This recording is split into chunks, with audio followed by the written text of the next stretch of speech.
আজকে আমরা খুব ইম্পর্ট্যান্ট একটা ব্যাপার নিয়ে কথা বলবো, যে ব্যাপারটার সাথে আপনাদের কম বেশি সবারই হয়তো নিজেদের এসইও ক্যারিয়ারের কোনো না কোনো পর্যায়ে মোকাবেলা করতে হবে বা ইল কাম অ্যাক্রস এটার আশপাশে।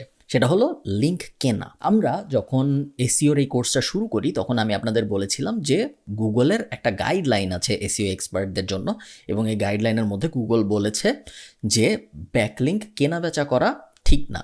আপনি যদি ব্যাকলিঙ্ক কোথাও থেকে পাওয়ার জন্য তাকে টাকা দেন সরাসরি ব্যাকলিঙ্কটা নেওয়ার জন্য, এটা গুগলের গাইডলাইনের এগেইনস্টে।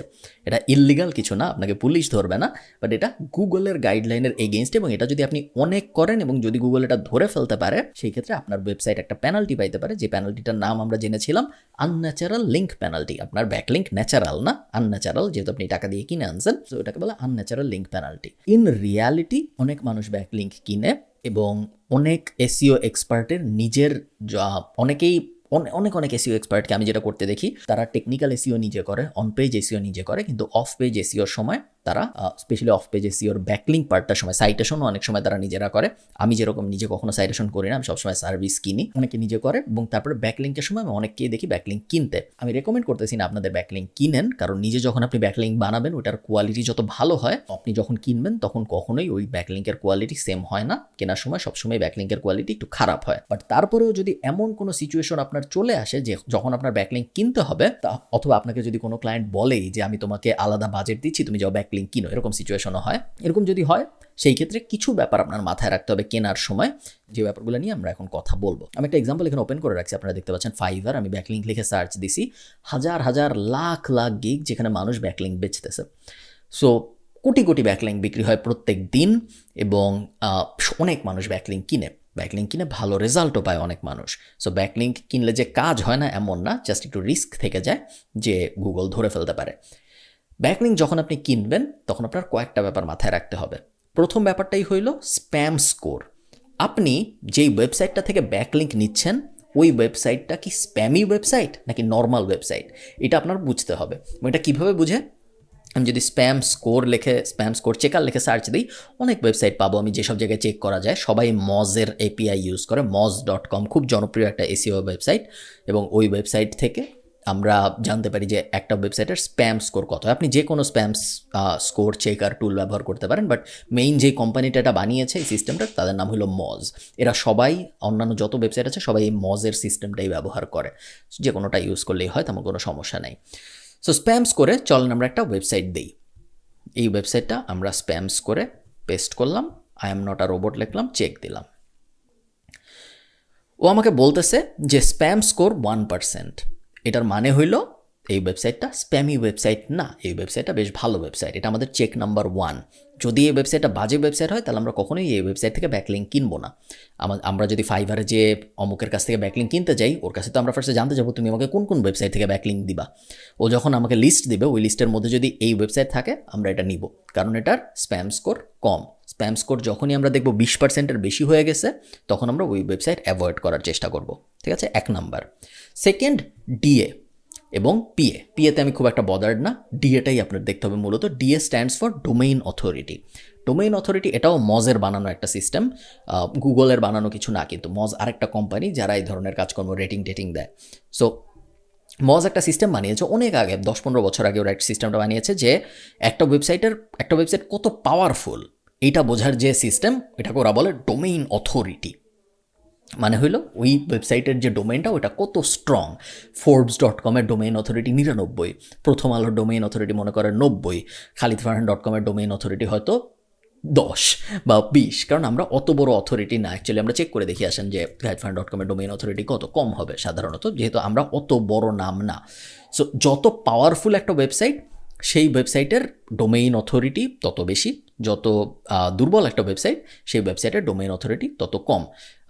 আমাদের এই ক্ষেত্রে উদ্দেশ্য থাকবে যত বেশি পাওয়ারফুল ডোমেইন অথরিটিওয়ালা ওয়েবসাইট থেকে আমরা ডোমেইন নিতে পারি তত আসলে ভালো। এটার কোনো রুল নাই যে ডোমেইন অথরিটি 20 হইলে কি আমরা নিব নাকি নিব না, এরকম কোনো রুল নাই। বাট আপনি চাবেন যে যত বেশি পাওয়ারফুলওয়ালা থেকে নেওয়া যায় তত আসলে ভালো। ঠিক আছে, সো এই ডোমেইন অথরিটি ব্যাপারটা মাথায় রাখবেন। সো এখন পর্যন্ত আমরা 2টা জিনিস শিখছি যখন আমরা ব্যাকলিঙ্ক নিব।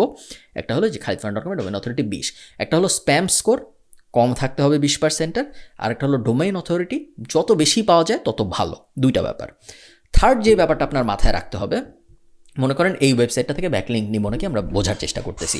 থার্ড যে ব্যাপারটা আপনার মাথায় রাখতে হবে, এই ওয়েবসাইটের ইউআরএলটা আপনি কপি করবেন, এসিএম রাশে আসবেন, পেস্ট করবেন ব্যাকলিঙ্ক অ্যানালিটিক্সের ভিতরে, পেস্ট করে সার্চ দিবেন, এবং যেই জিনিসটা আপনি দেখবেন, সো এসিএম রাশেরও কিন্তু নিজেদের একটা ডোমেইন অথরিটি টাইপ স্কোর আছে, ওরা এটাকে বলে অথরিটি স্কোর, বাট এসিএম রাশের অথরিটি স্কোর কেউ ইউজ করে না, সবাই মজেরটা ইউজ করে, যেটা হলো ডোমেইন অথরিটি। ডোমেইন অথরিটি যা জিনিস, এসিএম রাশের যেটা অথরিটি স্কোর, একই জিনিস এসিএম রাশ কপি করার চেষ্টা করছে, ওরাও র্যাঙ্ক করে, বাট ওদের র্যাঙ্কে গিয়ে কেউ দাম দেয় না। এইচরেফস নামে আরেকটা টুল আছে, ওই টুলেরও একটা ডোমেইন অথরিটির সিস্টেম আছে, ওরা বলে ডিআর, ডোমেইন রেটিং, এবং ওইটাও অনেকে ইউজ করে। আমি সাধারণত মজেরটাই ইউজ করি এবং আমি মজেরটাই সবাইকে ইউজ করতে বলি। যাও, দুইটা পয়েন্ট আমরা এখন পর্যন্ত দেখেছি, স্প্যাম স্কোর কম থাকতে হবে, ডোমেইন অথরিটি বেশি থাকতে হবে। থার্ড পয়েন্ট হলো আউটবাউন্ড ডোমেইন যত কম থাকে তত ভালো। এটার মানে কি? এটার মানে হইল এই ওয়েবসাইটটা এখন পর্যন্ত কতজনকে ব্যাকলিঙ্ক দিছে। আমরা দেখতে পাচ্ছি এই ওয়েবসাইটটা টোটাল তার সব পেজ মিলায় 6 জনকে ব্যাকলিঙ্ক দিছে, খুব কম। কিছু কিছু ওয়েবসাইট আমরা দেখি 500 জনকে ব্যাকলিঙ্ক দিছে, বা 5000 জনকে ব্যাকলিঙ্ক দিছে, বা 50,000 জনকে ব্যাকলিঙ্ক দিছে। ওই ওয়েবসাইটগুলো থেকে আমরা ব্যাকলিঙ্ক কিনবো না, কারণ ওদের ব্যবসাটাই হলো ব্যাকলিঙ্ক দেওয়ার ব্যবসা। এরকম অনেক কোম্পানি আছে বা মানুষ আছে ফাইবারে যারা ওয়েবসাইট বানাই শুধুমাত্র ব্যাকলিঙ্ক বেচার জন্য। ওই ওয়েবসাইটগুলো গুগলও কিছুদিন পর বুঝে যায় যে এই ওয়েবসাইটের আসলে তেমন কোনো ভ্যালু নেই, এটা খুব একটা স্ট্রং ওয়েবসাইট না, এর কাজই হলো বিভিন্ন ওয়েবসাইটকে ব্যাকলিঙ্ক দেওয়া। সো আপনি যখন এই জায়গাটায় দেখবেন আউটবাউন্ড ডোমেইন, বা এই যেই ওয়েবসাইট থেকে আমি ব্যাকলিঙ্ক কিনবো এই ওয়েবসাইটটা অলরেডি কতজনকে ব্যাকলিঙ্ক দিছে, এই নাম্বারটা আমি যখন দেখবো 1000, 2000, 3000, 4000, তখন আমি এই ওয়েবসাইটটার থেকে ব্যাকলিঙ্ক নিব না, বিকজ ও অনেক মানুষকে ব্যাকলিঙ্ক দিছে, ওর ব্যাকলিঙ্কের তেমন কোনো পাওয়ার নাই। এসইওর ইন্ডাস্ট্রিতে এটাকে বলে ব্যাকলিঙ্ক জুস। যেই ওয়েবসাইট যত কম ব্যাকলিঙ্ক দেয় ওই ওয়েবসাইটের ব্যাকলিঙ্ক জুস তত ভালো। আপনি চান ব্যাকলিঙ্ক জুস ভালো আছে, এরকম ওয়েবসাইট থেকেই ব্যাকলিঙ্ক নিতে। থার্ড পয়েন্ট গেল। এরপরে ফোর্থ পয়েন্ট কী জিনিস? ফোর্থ, এটা সবসময় মিলবে না, বাট যদি মিলে তাহলে খুবই ভালো। আপনি সবসময় এমন ওয়েবসাইট থেকে ব্যাকলিঙ্ক নিতে চান যে ওয়েবসাইটে ট্রাফিক আছে বা ভিজিটর আছে। সো আমি যদি এই ওয়েবসাইটে লিখে এসিএম রাশে সার্চ দিই, আমরা দেখতে পারবো এই ওয়েবসাইটে 203 জনের মতো ভিজিটর আসে per month, which is good, কোনো সমস্যা নেই। আমরা জাস্ট এমন ওয়েবসাইট থেকে ব্যাকলিঙ্ক নিতে চাই না যেটা 0 ভিজিট পার মান্থ, কারণ যদিও আমরা ব্যাকলিঙ্ক নিতেছি গুগলের জন্য, গুগল যেন ব্যাকলিঙ্ক আমাদের ট্র্যাক করতে পারে, এটাই আমাদের মূল উদ্দেশ্য, বাট আমরা চাই যে কিছু হিউম্যান বিইংস, মানুষজনও দেখুক আমাদের ব্যাকলিঙ্ক। সো আমরা এক ঢিলে 2 পাখি মারতে চাই, এবং যদি এমন, যেহেতু আমরা টাকা দিয়েই কিনতেছি, আমরা ভালো জায়গা থেকেই কেনার চেষ্টা করব। সো আমরা এমন ওয়েবসাইট যেগুলায় কোনো ভিজিটরই আসে না, ওইগুলা থেকে আমরা কখনোই ব্যাকলিঙ্ক নিব না। সো এই ব্যাপারগুলো যদি আপনি মাথায় রাখতে পারেন এবং তারপরে এই ক্রাইটেরিয়াগুলো মিলায় যদি আপনি ব্যাকলিঙ্ক কিনেন, আপনার পেনাল্টির রিস্ক বলতে গেলে নাই হয়ে যাবে। আপনার ব্যাকলিঙ্কের কোয়ালিটি ভালো হইলে আপনার র্যাঙ্কিং করতেও সুবিধা হবে, প্লাস আপনার ক্লায়েন্টও হ্যাপি থাকবে। ভিডিওটা শেষ করার আগে আরেকটা ব্যাপার বলি, অনেক সময় আপনার নিজের মধ্যেই এই সিচুয়েশনটা চলে আসবে। যেমন ধরেন আপনি 10,000 গেস্ট পোস্টের ওয়েবসাইট পাইছেন, যে এই 10,000 ওয়েবসাইট থেকে গেস্ট পোস্ট নেওয়া সম্ভব, ঠিক আছে, কথার কথা, বা এই 10,000 ওয়েবসাইট থেকে আপনি রিসোর্স পেজ লিঙ্ক বিল্ডিংয়ের মাধ্যমে লিঙ্ক নিতে পারবেন। এখন আপনি কি 10,000 জনকেই ইমেল করবেন? করতে পারেন আপনার যদি সময় থাকে, এবং যত বেশি করা যায় তত আসলে ভালো, লস নেই এখানে কোনো। বাট অনেক এসইও এক্সপার্ট যেটা করে, ওরা ঠিক এই সিস্টেমটা ইউজ করে। ডোমেইন অথরিটি দেখে, ট্রাফিক আছে নাকি দেখে, স্প্যাম স্কোর কীরকম দেখে, আউটবাউন্ড লিঙ্ক বা অলরেডি ও কতজনকে ব্যাকলিঙ্ক দিছে এটা দেখে ও জাজ করার চেষ্টা করে এই 10,000 জনের মধ্যে কোন 500কে আসলে আমার অ্যাপ্রোচ করা উচিত, কারণ ওই 500 ডোমেইন হইল ভালো ডোমেইন, ওগুলো থেকে ব্যাকলিঙ্ক পাইলে আমার খুব লাভ হবে।